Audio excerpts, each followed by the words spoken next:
This is level 1 of the CFA program, the topic on quantitative methods, and the reading on organizing, visualizing, and describing data. What we've done for you is divided this reading into 2 parts. This will be part 1. You should also note that this is a new reading written in 2020 by 2 researchers, both of whom have PhDs, and one of whom has written a fantastic article on Dutch auction repurchases in which she uses several of the organizing and visualizing and describing data techniques that we'll talk about here in this reading.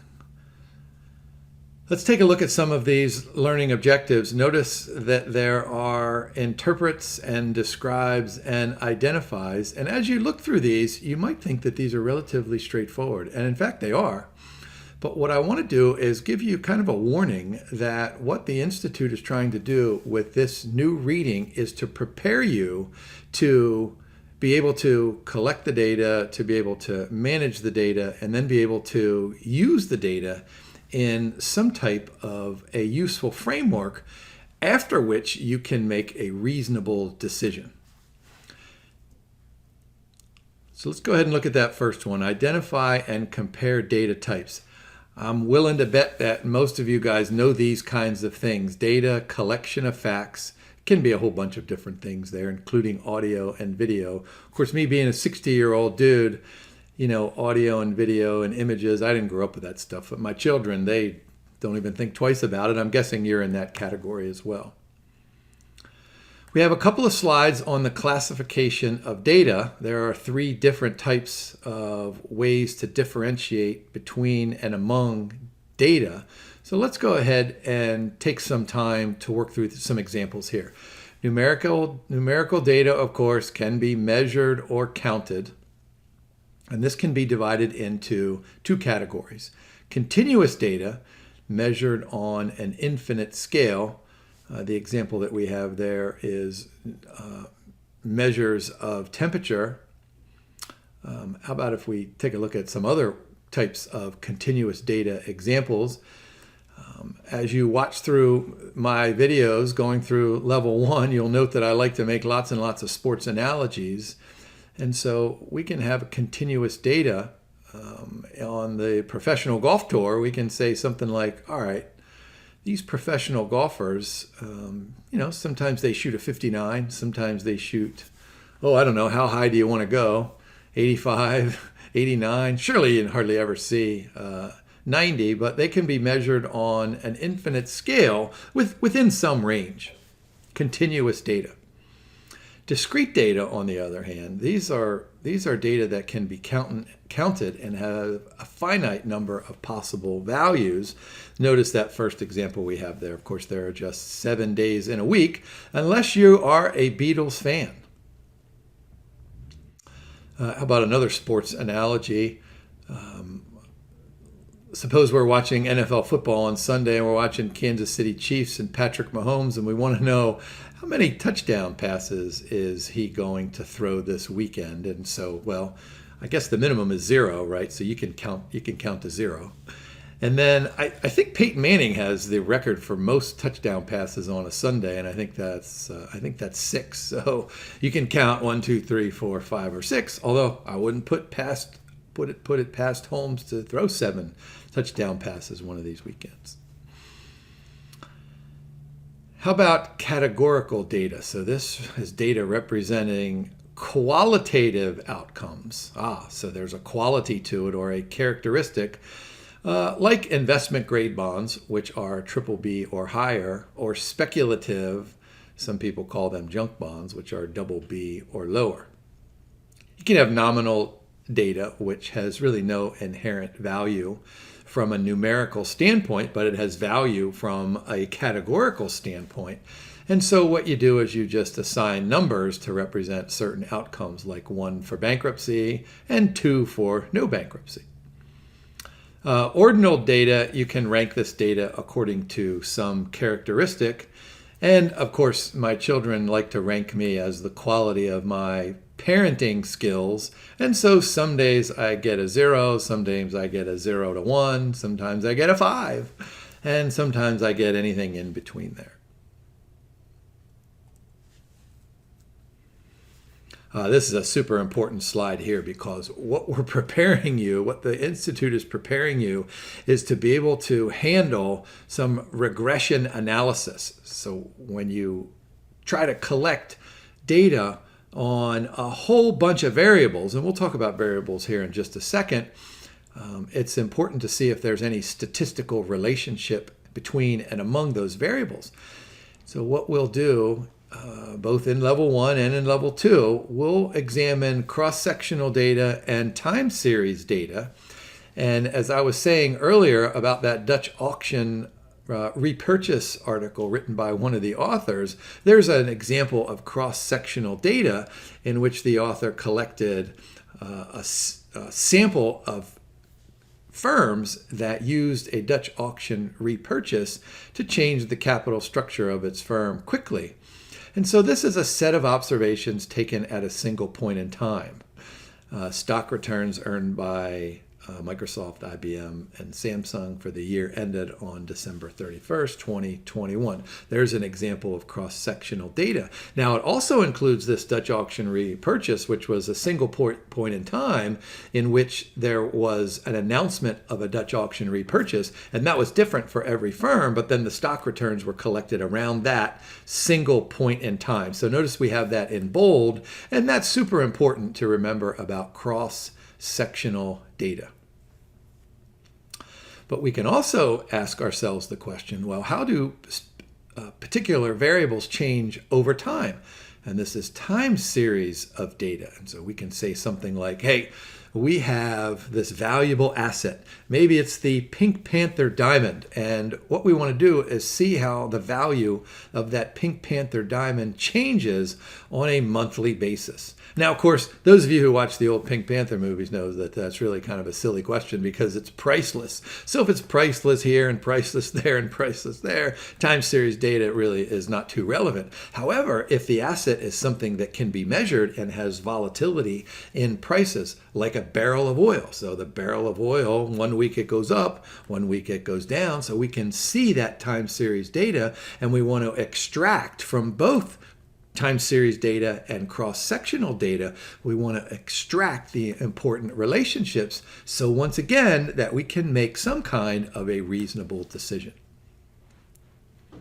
And then of course, as you might suspect, you can combine those two. That's called panel data. Let's get back to my use of the word variable, characteristic or quantity that can be measured, counted, or categorized and is subject to change. Look at the examples that we have: stock price, market capitalization, dividends. Of course, sports analogy, here's a great one for you. Number of putts during the course of a round of golf for a professional golfer. What would you suspect? You would suspect that over time, when the golfer has fewer putts, that golfer is going to have a lower score. An observation, on the other hand, would be an observation of, okay, today Tiger Woods had 22 putts. And of course, if you knew he had 22 putts, you would be thinking, oh, I bet he shot a 62.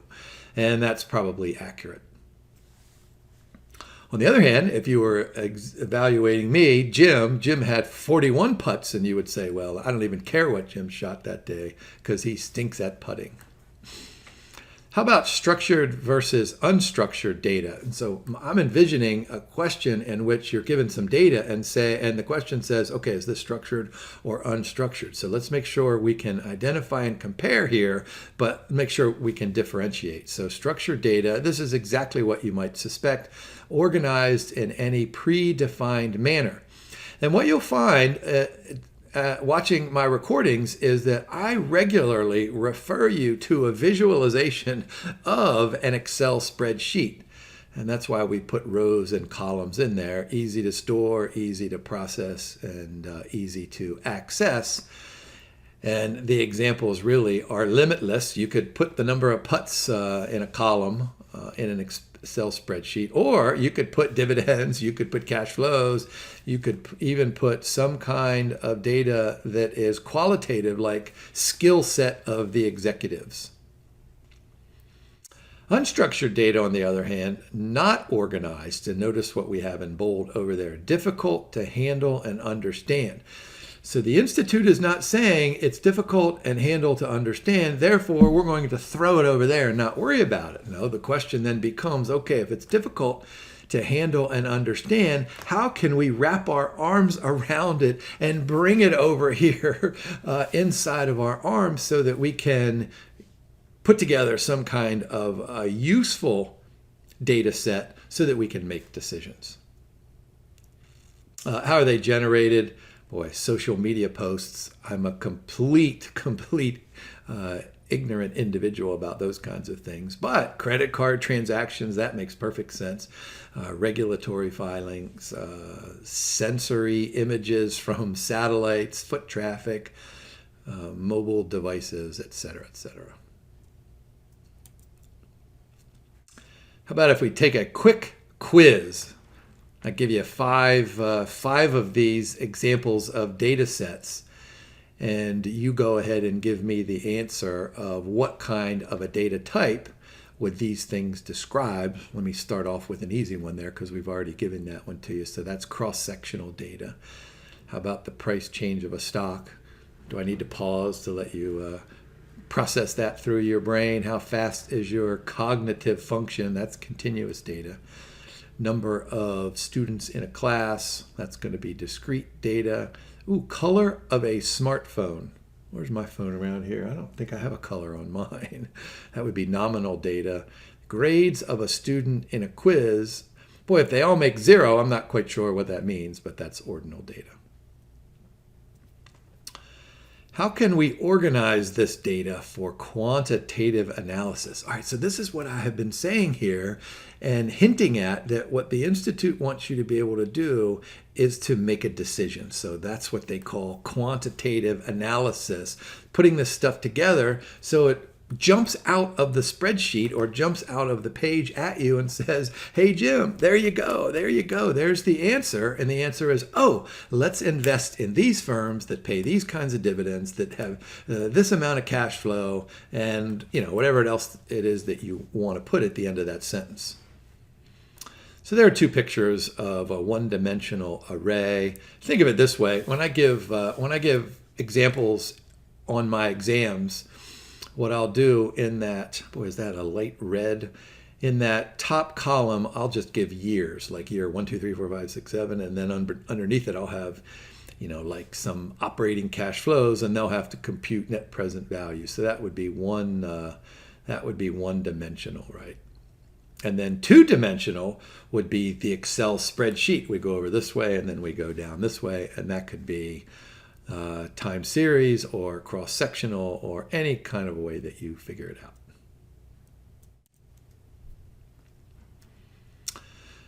Let's go ahead and talk about distributions. And I want you to think about distributions really as the range of a data set. And so if we go from, let's go back to my Tiger Woods example. What's the least number of putts that Tiger has had during the course of a round? I wouldn't know. I bet that's probably relatively easy to find. I mean, it's not 18, right? Because there are 18 holes, but it's something in the low 20s, right? And what's the most putts that he's ever had? Oh, I don't know. Maybe he's had a really bad putting day. I think he had an 85 in the British Open one year when there was tremendous wind and rain and everyone was shooting high scores. Maybe he had 35 putts that day. I don't know. So you have this range. And so let's think about the frequency. So how many times did Tiger have 22 putts? How many times did he have 25 putts? How many times did he have 32 putts, right? And so this is a frequency distribution. And so think about it. The more you get into the average, the more likely it is that that event will occur. So notice what we've written in that frequency distribution embedded circle point. Simplify the analysis. So we're going to divide these into groups or intervals. So let's go ahead and make up an example here.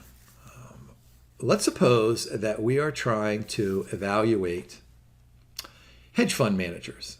And for some reason, we have complete data on 30 hedge fund managers.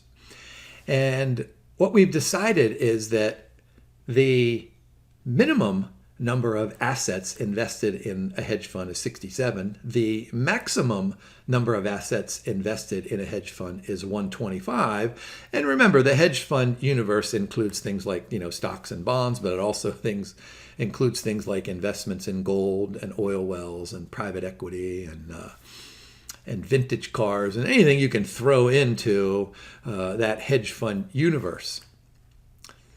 Now, let's also suppose that within that range between 67 and 125, that we've decided that there are 5 classes. So we're going to say this is a 5-class width. And there's probably some artistry involved in identifying and selecting the appropriate number of classes, but it could be based on some pretty reasonable and simple things like, maybe size.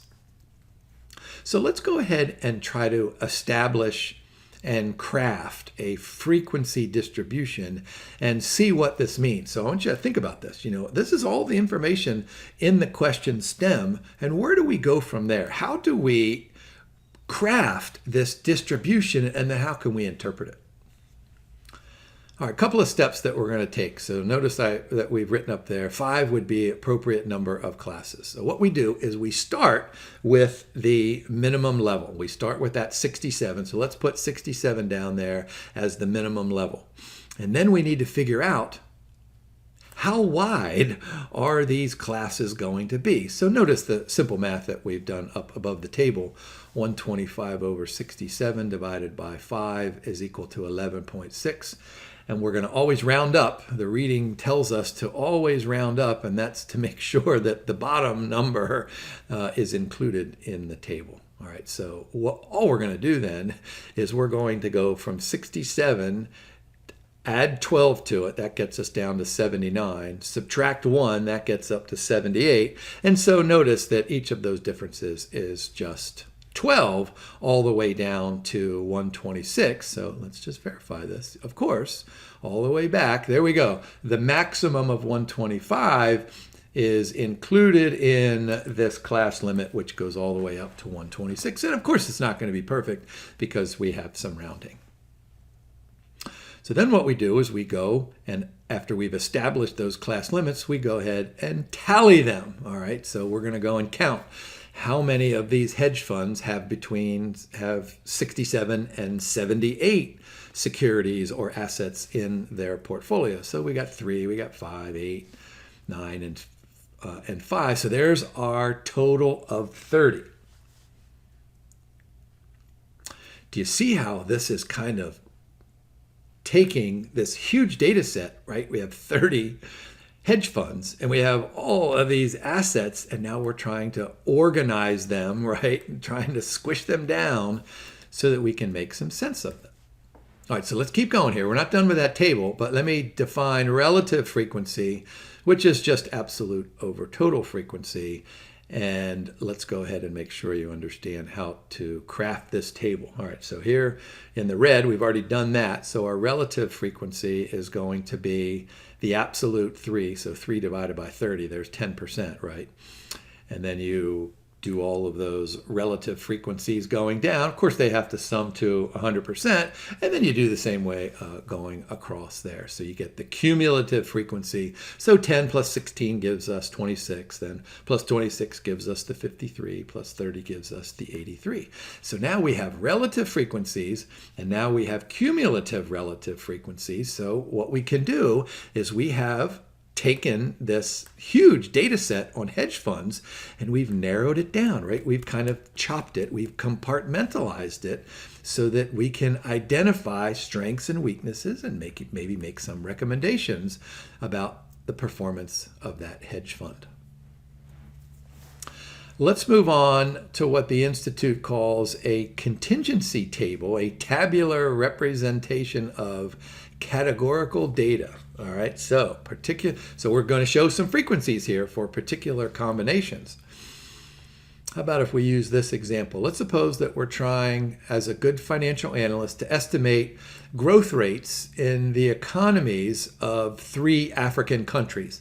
And let's suppose that we identify these 3 African countries because they are all geographically surround Lake Victoria, and maybe Lake Victoria has some interesting part about it that we think that that's going to be able to increase the economic growth in these three countries, maybe compared to other countries in Africa or maybe other countries throughout the world. Interesting to note that one of these countries, I think it's Uganda, has a couple of hydroelectric plants coming out of Lake Victoria.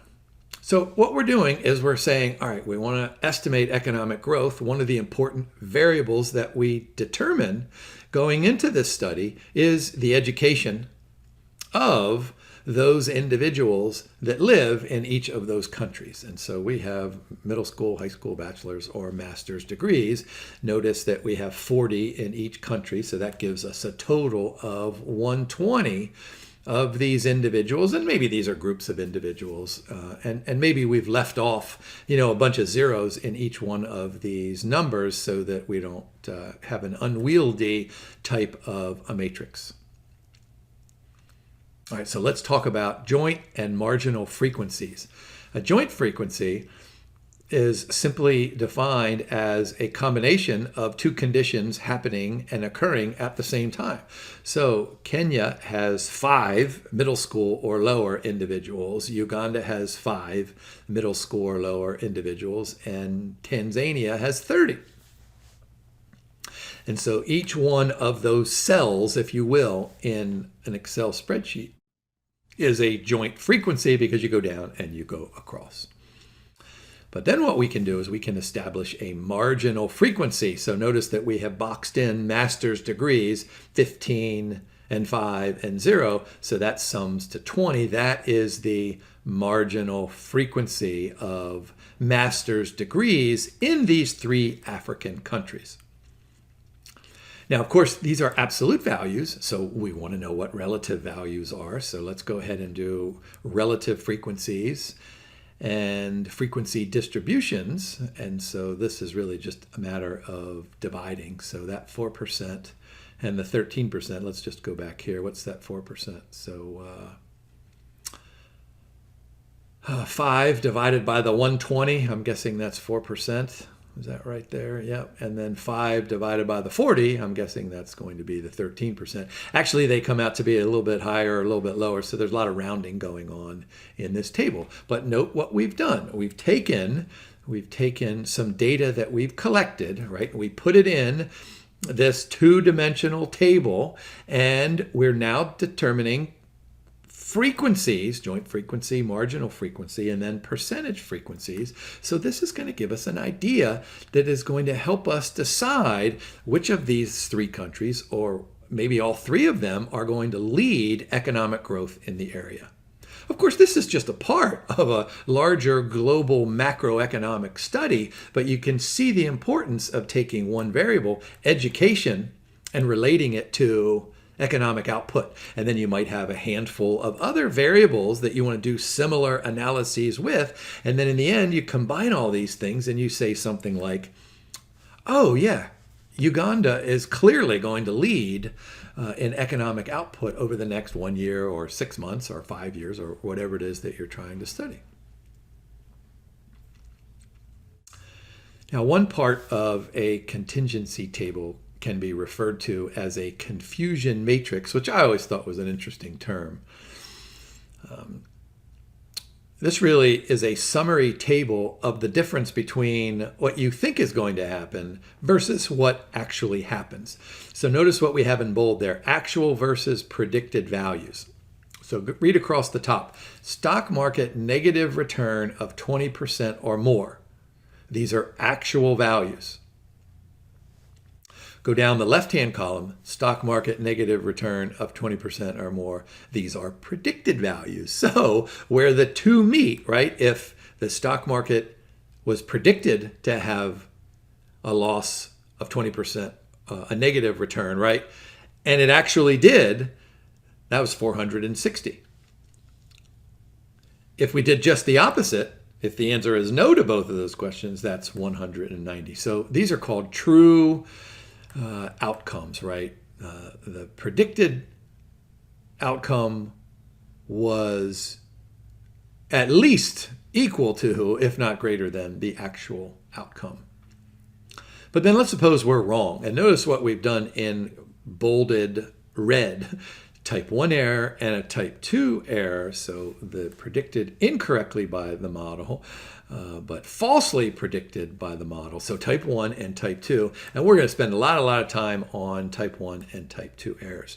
But this is a confusion matrix, which will tell us more about the relationship between what we thought was going to happen and what actually happened.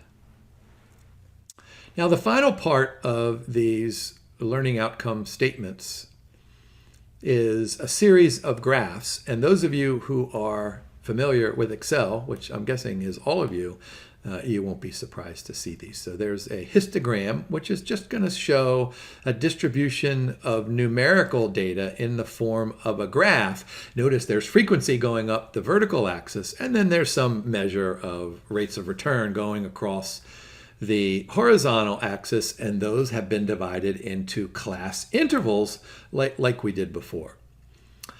And so notice that first blue block, right? That kind of looks like a square. So what happens? We go down, then we go up, then we go up, go way up, we go down, then we go way down. And so what we can do is we can put that into some kind of a polygon. This is called a frequency polygon. And so that's why I went through that up, down, up, up, up. And so you can see these are midpoints. And there's a good formula up there to determine midpoints. And by the way, there's probably going to be an LOS in level 1 or level 2 that asks you to compute the midpoint of a class interval. That's just a little bit of a warning there. But for this reading, we don't need to worry about computing it, but you can see how it's done. Bar charts, of course, can go up like this, or they can go over like that. And that gives you a sense of verticality and horizontality. Is that a word? And so you can just visualize. I mean, you don't have to be any kind of a genius to say and conclude that, oh yeah, that tall green line or that longest green line tells us something more important about the ratings for these hockey teams. How about a Pareto chart? Categories are ordered by frequency and in descending order. So you can see those categories. So of course, the big one is going to be the very first one. So sales by client A, that's a huge one. And then they go all the way down. And of course, you can do a relative frequency line that starts somewhere over there, and then it goes all the way up to 100%. Grouped bar charts by different categories. Here we have different cities, right? So these are revenues in different quarters, so you can get a sense of what's going on in each quarter. That's blue, right, for the first quarter, and you can see the different colors for the different cities. Stacked bar chart. The colors go up and down, and as I go from, you guys don't care about this one, I can see this one pretty clearly. But when I go to this, all the pistons in my eyes and all the rods in my eyes, they explode. I see that. I almost get vertical. But clearly, you can see that these are stacked on top of each other, and so all you have to do is go over and see, does the orange, does it increase, does it decrease? Tree maps are really interesting things, displaying hierarchical data, rectangular shapes. And so you start with, let's do a tree map for the number of major championships won by professional golfers. So, the big blue. So if this were a tree map for professional golfers, you'd have a big blue with Jack Nicklaus, and you'd have a little bit smaller one. Jack has 18 majors, Tiger has 15 majors, so you have a little bit smaller one. And then you have to go all the way down to, the next group of people, which includes, Phil Mickelson and all those other great golfers. So the size of the rectangle determines the contribution as a proportion to the overall variable that is being measured. And then you can do this in a word cloud, and you see the word clouds all the time. So if this were a word cloud, you would see Jack Nicklaus, it would be the big bold letters in Jack, and then Tiger would be just a little smaller, and then you'd see all these other names in there. Heat maps, these are a system of color coding to represent different values. So notice you have low to high on the horizontal, low to high on the vertical. And so of course, way up there to the right, that's super hot. Way down to the left, that's super cold. And that could be, all sorts of things. My first thought, to reflect my son's intense interest in fantasy football. These hot players over there, let's try to trade for them and get them on our team. The cold players down the bottom left, we want to dump them. They don't want to be a part of our team. Heat map. Line chart and bubble chart, these are super common in Excel. Scatter plots as well. Let me call your attention to some of these scatter plots because I'm going to give you a little bit of a warning about what's super important when we get to quantitative analysis. Notice that those first two, they have upward slopes. The line are upward sloping. So there's a positive relationship between the two variables. But in that first one, notice what we have written under it. Strong positive correlation. Oh my gosh, we're going to have to compute correlation coefficient between and among lots and lots of variables in level 1, level 2, and level 3. So correlation is really important, which means that a scatter plot between two variables has to be super important. And then this last LOS, describe how to select among visualization types. Regularly, I tell students to get out their phones, take a picture of this one so that you have it, you can store it, and that you can consult it so that you can address these issues on an exam. But we've covered all of these visualization types, and I can envision a question. If I were writing questions, I would give you some data. In fact, in the question stem, I would give you some data here, here, here, and here, like 4 of them. And I would say, okay, which one is which? And then I could ask a series of questions. Of course, in level 1, you don't have that kind of a question set, but you get the sense that you'll have to decide between and among these. And that takes us through the learning objectives. I think these are relatively simple. Hopefully this was a good video. I like to try to emphasize one or a handful of LOSs at the end of each recording, but I don't know that I can do this here. Although identify and compare data types, that first one there, when you have a master of that LOS, then the other ones, kind of fall along.